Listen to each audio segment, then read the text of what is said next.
आज महाराष्ट्र सरकारने तुमचे मंत्री लोढा आहे ना, मंगल प्रसाद लोढा, त्याचप्रमाणे महाराष्ट्राचे मुख्यमंत्री एकनाथ शिंदे, उपमुख्यमंत्री देवेंद्रजी फडणवीस, अजितदादा पवार यांनी ठरवलं की ग्रामीण भागातल्या विद्यार्थ्यांना ही संधी प्राप्त करून दिली पाहिजे.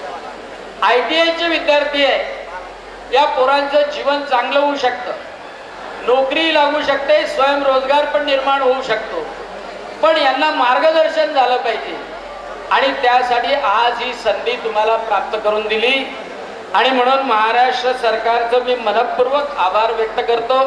आणि अशाच प्रकारे लहान लहान ग्रुपमध्ये विशेषतः ट्रेनर्स आणून, बाकीच्या ठिकाणावरून ट्रेनर्स आणून लहान लहान ग्रुपमध्ये या मुलांचं प्रशिक्षण सातत्याने सरकारने घ्यावं, त्यांचं काउन्सिलिंग करावं, त्यांना मार्गदर्शन करावं, अशी सुद्धा आयोजकांना मी विनंती करतो.